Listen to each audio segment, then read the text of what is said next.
ধুবুৰী বিধানসভা সমষ্টিৰ ভোগদহৰ অঞ্চলত ভোগদহৰ গাঁও পঞ্চায়তৰ উদ্যোগত এটি সজাগতামূলক সভা আৰু চৰাঞ্চলৰ শিক্ষা সমস্যা আৰু প্ৰতিকাৰৰ উপায় শীৰ্ষক আলোচনা চক্ৰৰ আয়োজন কৰা হয়। ভোগদহৰ পঞ্চায়তৰ সভাপতি বাহাৰুল ইছলামৰ সভাপতিত্বত অনুষ্ঠিত হোৱা অনুষ্ঠানটোত এইবেলি মাধ্যমিক আৰু উচ্চ মাধ্যমিক পৰীক্ষাত সুখ্যাতিৰে উত্তীৰ্ণ হোৱা ছাত্ৰ ছাত্ৰীসকলক সম্বৰ্ধনা জনোৱা হয়।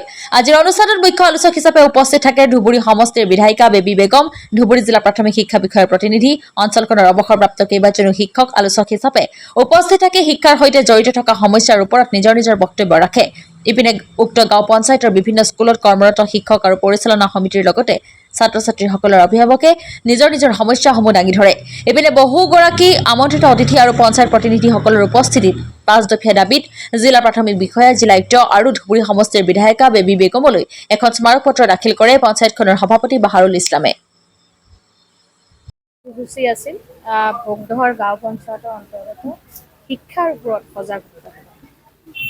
আজি যিটো এই সজাগতা সভা পাতিলে ভোগদহৰ গাঁও পঞ্চায়তৰ সভাপতি আৰু তেখেতৰ টীমে যিটো সজাগতা সভা কৰিছে বিশেষকৈ গ্ৰহণযোগ্য, কাৰণ এনেকুৱা সভা মই ভাবোঁ যে আমাৰ ধুবুৰী সমষ্টিত প্ৰত্যেকটা পঞ্চায়তে এনেকুৱা সভা হ'ব লাগে। আৰু বিশেষকৈ আমাৰ চৰ চাপৰিৰ বহুত সমস্যা আছে। এই সমস্যাৰ কথাখিনি আজি ডিপাৰ্টমেণ্টৰ ফালৰ পৰা বিঅ' অফিচৰ পৰা বিঅ'ৰ ৰিপ্ৰেজেণ্টেটিভ হিচাপে এজন আহিছিলে আৰু আমাৰ ৰিটায়াৰ্ড টিচাৰ কেইজনমান আছিলে ইয়াতে। এই সভাত আমাৰ বহুত সন্মানীয় ব্যক্তি আছিলে। তেখেতসকলৰ উপস্থিতিত আজি যিটো আলোচনা হ'ল খুব ভাল কথা। আৰু চৰ চাপৰিৰ যিখিনি সমস্যা সেই কথাখিনি আমাৰ পিছপৰা অঞ্চল চৰ চাপৰিত আজিও আমাৰ বহুত এটা বস্তু দেখা গৈছে, এইবিলাকতো যিসকলে এইবিলাক সেৱন কৰে, মাদক দ্ৰব্য আমাৰ কাৰণে খুব বেয়া। আৰু মাদক দ্ৰব্য এটা এনেকুৱা এটা মাদক দ্ৰব্যই মানুহক এনেকুৱা এটা পৰিস্থিতিত আনি দিয়ে যে সেই সংখ্যাটো শেষত হ'ব লগা পৰিস্থিতি হয়। গতিকে কথা হৈছে এইবিলাকৰ পৰা হাত সাৰি থাকিবলৈ হ'লে শিক্ষাৰ প্ৰতি অলপ গুৰুত্ব দিব লাগিব বা শিক্ষাৰ প্ৰতি অলপ বেছিকৈ গুৰুত্ব পাব লাগিব। গতিকে এটা কথা, এইটো আমাৰ আগৰে পৰা আছে। চবেই চব অভিভাৱক কেতিয়াও নিবিচাৰে মোৰ ল'ৰাটো বা মোৰ ছোৱালীটো বেয়া হওক। আৰু বিশেষকৈ আমাৰ যিসকল টিচাৰ আছে তেখেতসকলে টিচিং দিয়ে বা তেখেতসকলৰ ডিচিপ্লিনৰ কথাও কয়। কিন্তু এতিয়া কথাটো হৈছে মাদক দ্ৰব্য, আপোনালোকে যিটো কথা কৈছে এইটো অকল চৰ চাপৰি নহয়, গ্ৰামগঞ্জত নহয়, চবতে এইটো এতিয়া এনেকুৱা এটা পৰিস্থিতি এনেকুৱা হৈছে যে চবতে এনেকুৱা হৈছে। গতিকে এইবিলাকৰ পৰা হাত সাৰি থাকিবলৈ এই যে আজি যিটো সজাগতা সভা কৰিছে, এই সজাগতা সভাটো আমাক লাগিব, চবতে লাগিব। আৰু আপুনি যিটো কথা কৈছে যে চৰ চাপৰি বিশেষকৈ এটা কথা, যিটো কথা মই মোৰ ভাষণত কৈছিলোঁ, আমি দেখিব পাৰিছোঁ যে চৰ চাপৰিত 300-400 ষ্টুডেণ্টৰ ভিতৰত এটাকে টিচাৰ বা দুটাকে টিচাৰ, য'ত নেকি 4-5জনকৈ টিচাৰ আছে এটাচমেণ্টত, য'ত নেকি এইটো স্কুলৰ পৰা দৰমহা লৈছে কিন্তু বেলেগ স্কুলত গৈ তেখেতসকলে শিক্ষকতা কৰি আছে। সেইবিলাকৰ ওপৰত তেখেতসকলে ক'ব দিছে। আমি অলৰেডি এইবিলাক দিশা মিটিঙত উত্থাপন কৰিছোঁ। সৌসিদিনাখন প্ৰথমবাৰৰ কাৰণে 2026 চনৰ প্ৰথমবাৰৰ কাৰণে এছেম্বলি শুৰু হোৱাত আমাৰ বিৰোধী দলৰ দলপতি ৱাজেদ আলী চৌধুৰী চাহাবে এই কথাটো উত্থাপন কৰিছিল যে চৰ চাপৰিত এতিয়াও আমি যিটো দেখিব পাৰিছোঁ যে 200-300 ষ্টুডেণ্টৰ ভিতৰত এটাকে টিচাৰ, দুটাকে টিচাৰ আছে।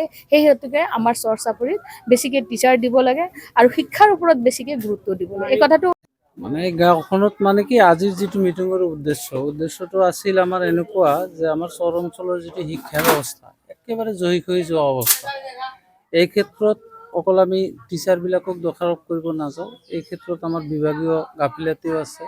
কাৰণ আমাৰ বাইদেউ অলপ আগতে কৈ গৈছে 400 ষ্টুডেণ্ট থাকে, টিচাৰ নাথাকে, টিচাৰ এজন বা দুজন। এতিয়া এটা ধৰক, এটা LP স্কুলত 5টা শ্ৰেণীত 2টা টিচাৰে কেনেকৈ মেকআপ কৰিব? নোৱাৰে। সেইটোৱে মূল উদ্দেশ্য আমাৰ, যে আমাৰ চৰ অঞ্চলত শিক্ষাৰ ব্যৱস্থাটো উন্নত হ'ব লাগে। নহ'লে আমাৰ চৰ অঞ্চলৰ, বিশেষকৈ আমাৰ চৰ অঞ্চলৰ মানুহখিনি এই অশিক্ষিত কাৰণে বিভিন্ন ঠাইত গৈ বিভিন্ন ধৰণৰ তুচ্ছ তাচ্ছিল্যৰ সন্মুখীন আমি হৈ আছোঁ, বৰ্তমানেও হৈ আছোঁ। আমাৰ ভৱিষ্যত প্ৰজন্মটোক যদি আমি শিক্ষিত কৰি তুলিব নোৱাৰোঁ, তেনেহ'লে এই তুচ্ছ তাচ্ছিল্য আৰু ব্যাপক হাৰত বৃদ্ধি পাব। যাৰ কাৰণে সেইটো উদ্দেশ্য লৈ আমাৰ পঞ্চায়তৰ পৰা আমি উদ্যোগ এটা লৈছোঁ যে ভৱিষ্যতত আমি কেনেকৈ আমাৰ শিক্ষা ব্যৱস্থাটো উন্নত কৰিব পৰা যায়, তাৰ কাৰণে কি আমাৰ প্ৰয়োজন আছে। এটা হাই স্কুলৰ প্ৰয়োজন আছে আমাৰ এইখিনি অঞ্চলত, টিচাৰবিলাক এটাচমেণ্ট হৈ আছে সেইবিলাক শুদ্ধ কৰিলে কিছু হ'লেও আমাৰ লাভ হ'ব। এইবিলাক দাবী দোৱা লৈয়ে আজি এই আলোচনা চক্ৰটো আৰম্ভ কৰা হৈছে। বাট-পথৰ সুচল ব্যৱস্থা আছে নে নাই? বাট পথৰতো খুব দুৰৱস্থা, আপোনালোকে নিজে চাইও আহিলে। আমাৰ কোনো এটা গাঁৱৰ লগত কোনো এটা গাঁৱৰ ভাল এটা ৰাস্তাৰ কানেকশ্যন নাই। সেইটোতো এতিয়া ধৰক মইতো সেইটো কথাৰ উত্তৰ দিব নোৱাৰিম তেখেতসকলে কিয় কৰা নাই। আমাৰ এই মূল ৰাস্তাটো হ'ল ধৰক এই যিটো ৰাস্তাৰে আপোনালোকে আহিলে মানে আমিনৰ চৰৰ পৰা জোৰদাৰ পৰা হৈ একদম গাইখোৱালৈকে, এইটো হ'ল আমাৰ একদম জিপিৰ মূল ৰাস্তা। এইটো ৰাস্তাও মানে ঠিক নহয়। আমি ভাবিছোঁ বা আমাৰ যিখিনি আমাৰ প্ৰতিনিধি আছে আমাৰ সদস্যবিলাকৰ চবৰে এটাই কথা যে আমাৰ এই মূল ৰাস্তাটো ঠিক হ'ব লাগে আৰু আমি আগন্তুক 5 বছৰত যেনেকৈ হওক এইটো ৰাস্তা আমি ঠিক কৰিম বুলি প্ৰমাণ দি লৈছোঁ। পত্ৰ দিলে নেকি? দিলোঁ। দুখীয়া দাবী দিলে। আজি পাঁচ দফীয়া দাবী দিছোঁ। আজি মানে ডিচি মহোদয়ক দিছোঁ, থ্ৰু ডি